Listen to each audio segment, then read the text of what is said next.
ಇದರಲ್ಲಿ ವಿಜಯದಾಸರು ಹರಿದಾಸರಾಗುವ ಸಂದರ್ಭ ಹೇಗೆ ಒದಗಿ ಬಂತು ಎಂಬುದಕ್ಕೆ ಸೂಕ್ಷ್ಮವಾಗಿ ಕೆಲವು ವಿಷಯವನ್ನು ತಿಳಿಸಿದ್ದಾನೆ. ವಿಜಯದಾಸರ ಅವರ ಜನ್ಮಸ್ಥಳ ಚೀಕಲಾಪರವಿ. ಅವರ ತಂದೆ ಶ್ರೀನಿವಾಸಪ್ಪ, ತಾಯಿ ಕೋಸಮ್ಮ. ಇವರಿಗೆ ಬಾಲ್ಯದಲ್ಲಿ ಕೆಲವು ಅವಮಾನದ ಘಟನೆಗಳು ನಡೆಯುತ್ತದೆ.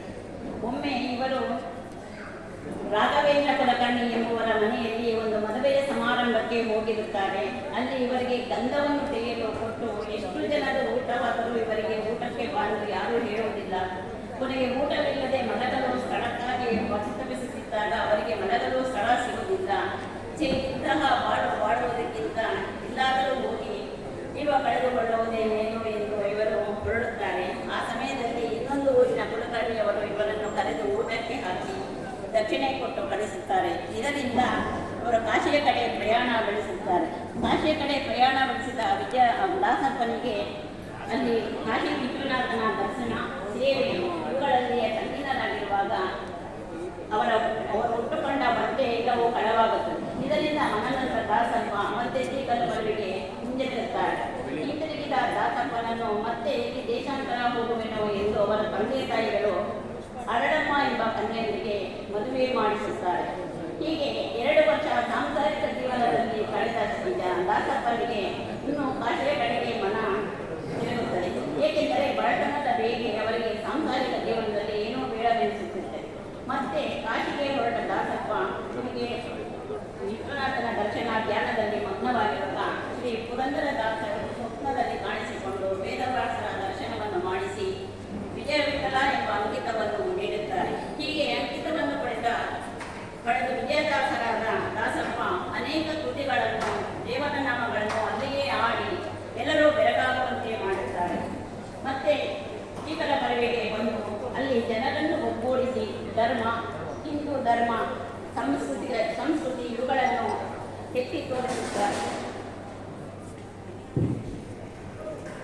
ಹೀಗೆ ದಾಸಪ್ಪನಾಗಿ ಕಾಶಿಗೆ ಹೋಗಿ ತಾನು ಹುಟ್ಟಿದ ಊರಿಗೆ ವಿಜಯದಾಸರಾಗಿ ಹಿಂತಿರುಗಿದ ನಂತರ ಶ್ರೀ ಹರಿನಾಮ ಸಂಕೀರ್ತನೆಯನ್ನು ಆರಂಭಿಸಿದರು.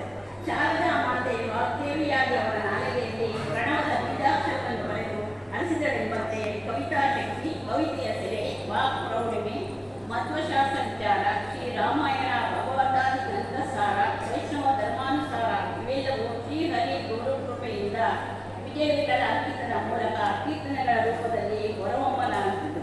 ಕ್ರಮೇಣ ಜನರ ಮನಸ್ಸಲ್ಲಿ ವಿಜಯದಾಸರ ಬಗ್ಗೆ ಆಧಾರ ಅಭಿಮಾನಿಗಳು ಮೂಡಿದವು. ಹೀಗೆ ಬಡತನದ ಬವಣೆಗೆ ನೀಡಿತು. ಆಗ ಹಿಂದೆ ತಾನು ಒಂದು ಸುತ್ತು ಅನ್ನಕ್ಕಾಗಿ ಅನುಭವಿಸಿದ ಅವಮಾನವನ್ನು ನೆನೆದು ಅವರು ದೇವರನ್ನು ಸ್ತುತಿಸುತ್ತಾರೆ. ಹರಿದಾಸ ಸಾಹಿತ್ಯದ 2ನೆಯ ಪರಂಪರೆ ಸೂತ್ರಧಾರರು ಮೂಲ ಪುರುಷರು ಆಗಿ ಶ್ರೀ ಪುರಂದರದಾಸರ ಪ್ರೇರಣೆಯಿಂದ ಉಜ್ವಲ ದಾಸ ಸಾಹಿತ್ಯ ಪರಂಪರೆ ಕರ್ನಾಟಕದಲ್ಲಿ ಮುಂದುವರಿಯುವಂತೆ ಮಾಡಿದ ಕೀರ್ತಿ ವಿಜಯದಾಸರಿಗೆ ಸೇರುತ್ತದೆ. ಅವರ ಶಿಷ್ಯರು ಕೂಡ ದಾಸ ಸಾಹಿತ್ಯಕ್ಕೆ ಮಹತ್ವದ ಕೊಡುಗೆ ನೀಡಿದ್ದಾರೆ. ಗೋಪಾಲದಾಸರು, ಜಗನ್ನಾಥದಾಸರು ಮತ್ತು ಹಲವಾರು ಶಿಷ್ಯರು ವಿಜಯದಾಸರಿಂದ ಪ್ರಭಾವಿತರಾಗಿ ತಮ್ಮದೇ ಆದ ಶೈಲಿಯಲ್ಲಿ ದಾಸಪಂಥದ ಸಾಧನೆಯಿಂದ ಸಾಹಿತ್ಯವನ್ನು ರಚಿಸಿದರು. ಇದರಿಂದ ಅವರ ಪರಂಪರೆಯನ್ನು ಮುಂದುವರಿಸಿ ದಾಸ ಸಾಹಿತ್ಯದ ಹಾದಿಯನ್ನು ಸುಗಮಗೊಳಿಸಿದರು.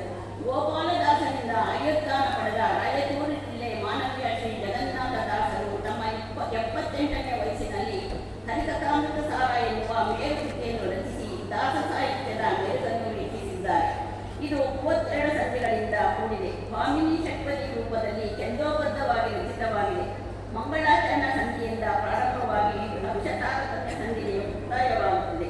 ಹೀಗೆ ಕ್ಷೀಣಿಸುತ್ತಿದ್ದ ದಾಸ ಸಾಹಿತ್ಯವನ್ನು ಪುನಃ ಉದ್ದೀಪಿಸಿದ್ದು ಅಲ್ಲದೆ ಅನೇಕ ದಾಸರ ಬಣದೊಂದಿಗೆ ದಾಸಕೂಟವನ್ನು ಸಂಘಟಿಸಿದರು. ಪಂಡಿತಿಗೆ ಹಿರಿಯಂತೆ ಶಾಸ್ತ್ರೋಪದೇಶ ಪ್ರವರ್ತಕರಾದ ವಿಜಯದಾಸರು ಪ್ರಮುಖರಲ್ಲಿ ದಾಸ ಸಾಹಿತ್ಯವನ್ನು ಮುಂದುವರಿಸುವ ಪಾತ್ರವನ್ನು ವಹಿಸಿದ್ದಾರೆ.